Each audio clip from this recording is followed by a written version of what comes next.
I stood there, my jaw tight, watching Troy stroll into the conference room like he owned the place. The guy was barely old enough to have a decent credit score, let alone run a family business. But here he was, wearing a suit that looked more boardroom 101 than construction foreman. "All right, everyone," he started, voice too loud, too smooth for the kind of company we were. "Big changes coming down the pipeline. We're restructuring, and we're going to hit new markets. I'm talking about expansion, fast, aggressive expansion." I blinked, my mind still catching up. What the hell did that even mean? It wasn't just the words, though. It was the look in Troy's eyes like he was already somewhere far away, plotting his next move without a single thought for the people who'd put in decades of work to build this place. And then, like it was nothing, he dropped the bomb. "Jason," he said, "we're moving you to a new role. You'll be reporting to me directly, but your day-to-day duties will be less central. We're cutting down on redundancy." I couldn't breathe. I'd built this company with my father. Every brick laid was part of my sweat, my decisions, my vision. And now this kid was telling me I wasn't even essential anymore. As if the words weren't enough, I noticed the shift in the room. Mark, my best friend for over a decade, couldn't even look me in the eye. He just nodded at Troy like it was all okay. The others were the same, avoiding any contact with me. They were already bending the knee. "Clear your office by lunchtime, Jason," Troy continued. "You'll be set up in a new space, just a small desk by the equipment storage area for now. We'll need the space for more important things." I didn't even bother to argue. I just nodded, feeling the weight of every single damn decision I'd made for this company pressing down on me. My heart beat heavy as I packed up my stuff. My awards, framed letters from clients I'd worked with for years. All the history of my time here. It felt like someone was taking a crowbar to my chest, twisting it just for good measure. The last thing I did before I left was check my email. There it was, a corporate memo from Troy, detailing the company's new direction. The direction that, as far as I was concerned, looked suspiciously like the exact plans I'd pitched years ago, but had been laughed off. Now Troy was touting them like they were his bright ideas. I shook my head. Maybe it wasn't just that he didn't value me. Maybe, after all these years, I was just forgotten. And that's when my phone rang. It was Pete, my project manager. "Jason, I'm excluded from the meeting," he said. "They're talking about the plans you've been working on, but you're not even in the room. What's going on?" I sat back, the sting in my chest turning into a slow, bitter ache. "Guess I don't matter anymore," I said, voice flat. Not like I used to. Was it me, or had I really become a relic? Something to be swept under the rug? Then the email came through, and as I read it, I realized something. This wasn't just about me losing my role. Troy was stealing my work, my ideas, every last bit of it, word for word. I wasn't just being forgotten, I was being erased. I spent the next few hours sitting at my new desk, the one by the equipment storage. It was cramped, barely big enough to hold my files, let alone the heavy weight of my thoughts. I shuffled through a stack of paperwork, performing tasks that used to be beneath me, things I delegated to others because my time was always better spent overseeing the bigger picture. But now, I was stuck. There wasn't anyone to give these jobs to, just me, alone, in a tiny corner of a company I built from the ground up. I glanced around. The walls of my new space were bare, and the air felt stagnant, stale. I couldn't escape the feeling that this was a holding cell, a place for the old guard to fade out, quietly and without fanfare. It wasn't just the office, though. It was the people. My colleagues, the ones I'd worked with for years, walked by without so much as a glance in my direction. Even Mark, my best friend. He used to be the first to share a joke, to catch up over lunch. Now, he didn't even look up when he passed by, like he was scared of catching my failure, or maybe just scared of me. That's when my phone rang. Kathy's name flashed on the screen, and I answered quickly, desperate for something familiar, something real. "Hey, hun," I said, trying to keep my voice steady. "Hey, Jason," she replied, her tone casual. "I just talked to Mark. He says the new direction is going to be really good for the company, that it's what everyone needs." I couldn't speak for a moment. My stomach dropped. I could hear the way she said it, like it was all a done deal, like it didn't matter that I had spent years pouring everything I had into this place. "Yeah," I muttered, "I'm sure it will be." She didn't catch the bitterness in my voice, but I couldn't help it. The truth was everything was slipping away. The company I built, the one that had felt like family for so long, was moving in a direction that didn't include me. I could feel Troy's vision steamrolling over everything I cared about, like my experience and contributions didn't even matter. I hung up and stared at the sticky note Troy had left on my desk earlier. Meeting at 5 p.m. Just reading it made my hand tremble. It was like a death sentence, a final decision in a long line of them. I tried to focus, rearranging a few of my old awards and family photos. I set them on the edge of my desk, like little pieces of the person I used to be. My father's old work boots still sat by the door, the ones he used to wear when he'd come in to check on things. And now they just seemed like relics of a different time. A time when this office meant something. A time when I was somebody. At 5 p.m. sharp, I made my way to Troy's office. My hands were slick with sweat, and I could feel the weight of every step as I walked down the hallway. Troy's office was too modern, too pristine. Like he didn't belong here, like he was playing dress-up in a world he didn't understand. He barely looked up when I entered. "Jason, take a seat." I sat there, frozen. It felt like a punch to the gut, but I couldn't bring myself to flinch. My stomach was tight, the room closing in on me, but I didn't say a word. What was there to say?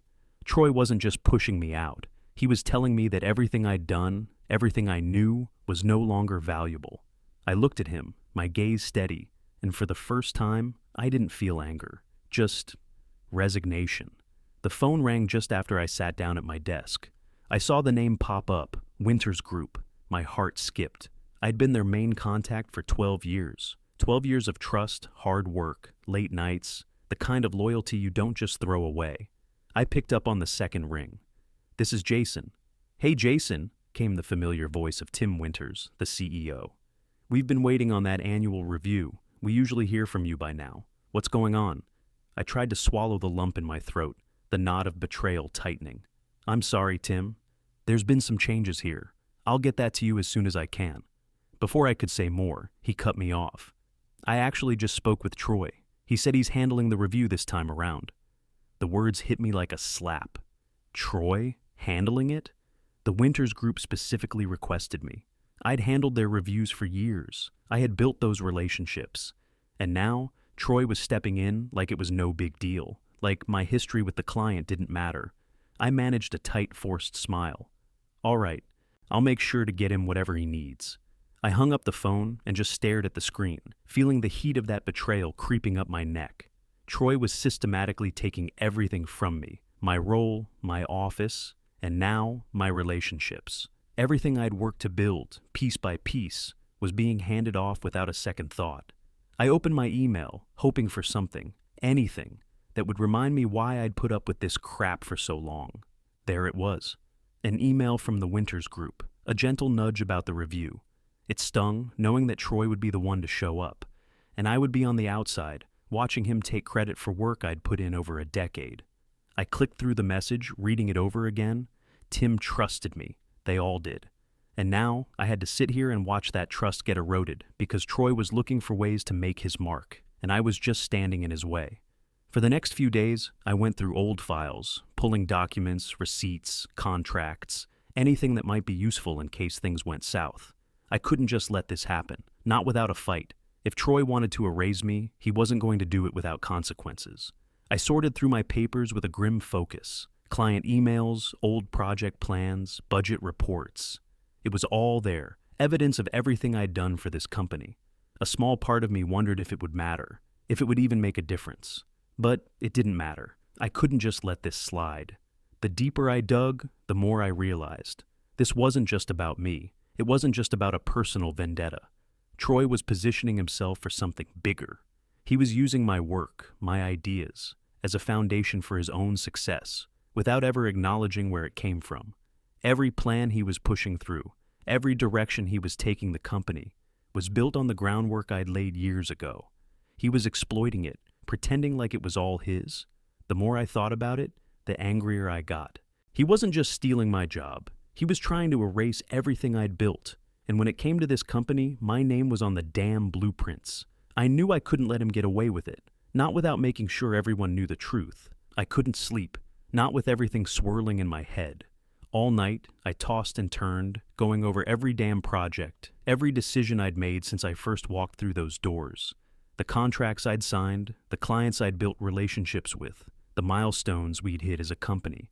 It was all mine, all of it. Troy was out there, throwing around my work, claiming credit for it like it had just fallen into his lap. I had to make him see it, all of it, the truth. By the time the sun came up, I had a stack of papers, thick, full of proof. Project timelines, emails, letters from clients, meeting notes, everything that made this company what it was under my leadership. I organized it all into a manila envelope, thick and heavy, the kind that made a statement. I added a simple note, "For your review." I didn't care what happened next. This was my last stand. I'd done what I could. Troy could dismiss me, erase me, but he couldn't rewrite history. I walked to his office, the weight of the envelope in my hand like a truth too heavy to ignore. I placed it carefully on his desk, and for a second, I just stood there, taking in the view of a man who thought he could erase me from everything. Troy had always believed he was the smartest person in the room. Now, he'd get a crash course in humility. I went back to my desk, trying to focus, trying not to think about what was coming. The seconds felt like hours. I knew that when Troy saw that envelope, things were going to shift. It was inevitable. I couldn't focus. I kept looking up, watching the door to his office, waiting for some sign. The sound of footsteps in the hall caught my attention, but it wasn't Troy. It was Mark, avoiding my gaze again as he walked by, his head down. I couldn't help but feel the sting of that. He'd turned on me, too. Around noon, I stepped out for a meeting. When I came back, the air in the office felt different. There were whispers in the hall, quiet but sharp, like everyone was waiting for something to happen. I walked back to my desk, my gut tightening.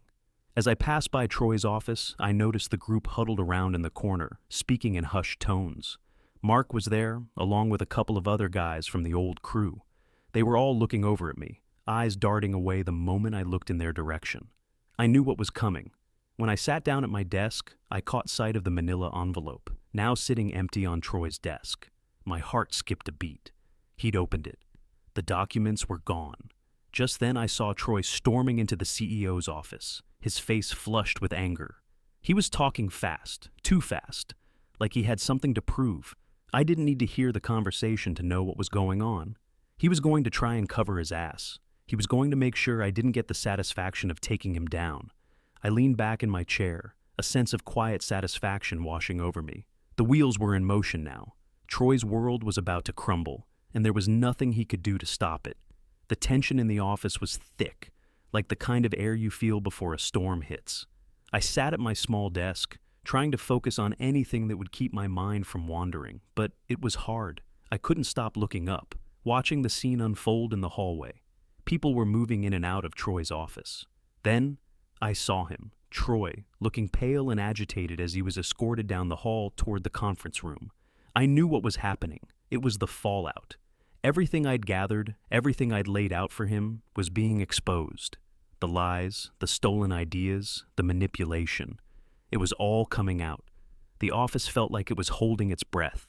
I could hear snippets of conversations, people whispering in corners, exchanging nervous glances. No one knew what would happen next, but everyone could feel the shift. The company was in trouble. I stood up and walked by the conference room. I could hear Troy's voice through the glass doors, getting louder, more desperate. His words were sharp and fast, like he was trying to talk over the accusations. I caught bits and pieces. I didn't mean to. It wasn't like that. You have to understand, I had to do something. His usual cocky confidence was gone, replaced with the kind of panic you can't fake. He was being grilled, and it was clear that his lies were crumbling in front of him. I kept walking, my footsteps quiet on the carpet. As I passed the break room, I heard a group of employees talking, their voices hushed, but the buzz of nervous excitement still filled the air. "Everything's changing, man," one of them said.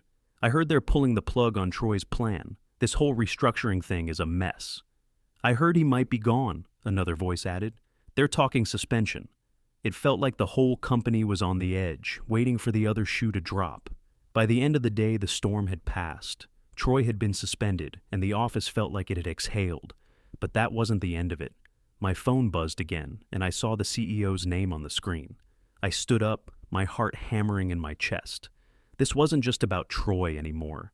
I'd seen the way things were going, how the lies had been exposed, and I knew they'd have to bring me in now.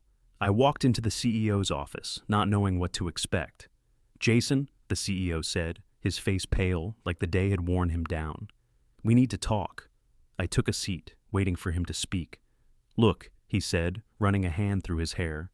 "This whole restructuring was part of a larger plan. We thought it was the right move, but it was never properly vetted. And now, it's backfiring.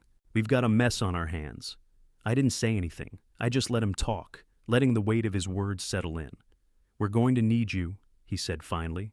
"We can't undo everything, but we can try to fix it. You've got the history here. You know what's best for the company." For a second, I felt like I was going to laugh, but I didn't. I just nodded, feeling a quiet satisfaction. Troy was gone for now, but the damage he'd done couldn't be ignored. And I had a feeling this was only the beginning. Even though they said they needed me, things at the office stayed cold. No one talked about reinstating my old role. I was just there, filling space. I was sitting at my desk the next morning when my phone rang, the number unfamiliar, but the area code instantly recognizable. It was Kyle. Kyle and I had worked together years ago, back when things were simpler, when I still had the drive and belief that everything would always stay steady. He had moved on to a different firm, and we'd lost touch over the years, but his name on the screen made my chest tighten. "Jason," he said, his voice familiar but with a new edge. "I've been hearing about the mess at your company. Troy, all that restructuring crap. Sounds like a nightmare. Listen, I've got a spot open for you, head of a new division. I think you'd be perfect for it." I blinked, trying to process what he was saying. "Wait, what? Head of a division? Kyle, I don't know what to say." "You don't need to say anything right now," he continued. "Just know the offer's on the table. Come by tomorrow. Let's talk. We're moving fast, and I need someone I can trust, someone with experience." I sat there for a long minute, the phone still pressed to my ear, unsure of what to feel. Stunned, mostly. I hadn't expected anything like this, especially not after being sidelined for so long. I didn't even know if I was ready to jump into something new. But part of me, the part that had spent days watching my old life unravel, wondered if this was the chance to finally take control again. "I'll think about it," I said, the words coming out slower than I wanted. "Take your time," Kyle said, but I could hear the urgency behind his words. "But don't wait too long. The offer won't be there forever." The call ended, and I stared at my phone for a moment.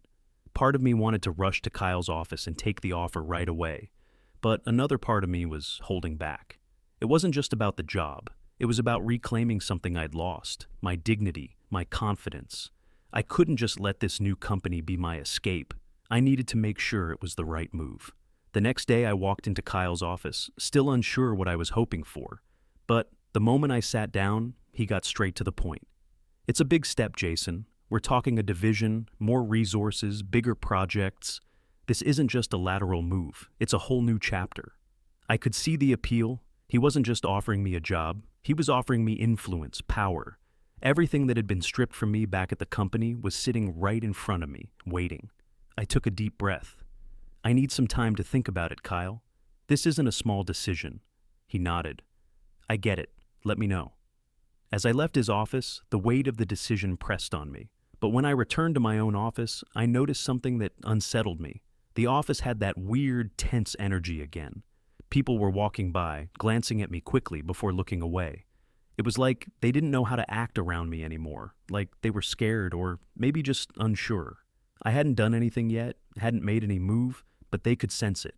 The shift in me.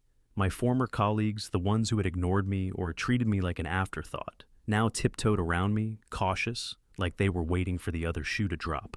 I knew then that things were different. They knew it too, and even though I hadn't made my decision yet, they could feel the weight of it, the possibility of what was coming. I walked into the office that morning for the last time, the weight of the decision pressing down on me with every step. My old desk was still there, but it felt like a relic now, an empty space, a reminder of everything that had been taken from me. I passed Troy's office, his chair now sitting empty, like he had never been there at all. His absence didn't feel like victory, though. It just felt hollow. I wasn't expecting anything new when I got to my desk, but there it was.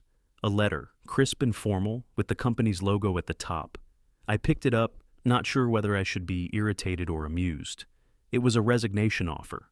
The letter laid out a generous severance package with an invitation to leave the company amicably. They were trying to buy me off.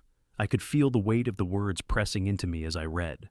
They were offering me money, time, and a clean exit, a peaceful departure. But it wasn't enough. Not anymore. They wanted me gone, quietly, without a fight. And that was exactly why I couldn't take it. They were trying to erase me in the nicest way they could, offering me something they thought I'd want, thinking it would make it all go away. But it was too little, too late. I stood there for a moment, holding the letter, watching the words blur together. I knew what I had to do. I didn't waste any time. I walked straight to the CEO's office, the letter still in my hand, the decision already made. When I walked in, he looked up, expecting something else, maybe hoping I'd take the easy way out. "Jason," he said, his voice unsure, "I take it you've seen the offer." I nodded. "Yeah, I've seen it." I put the letter on his desk. "But I'm not taking it?" His expression flickered, like he wasn't sure what to expect next. "I'm leaving," I said, my voice steady. "But I'm doing it on my terms. Not because you told me to. Not because Troy screwed everything up. I'm done. But it's not because you made me go." I didn't say another word as I turned and walked out of his office. I didn't need to. The message was clear. I passed my desk one last time, grabbing my jacket and my things. The office felt different, quieter. The people who had once ignored me or avoided me now watched as I walked toward the door. They didn't say anything, but I could feel their eyes on me.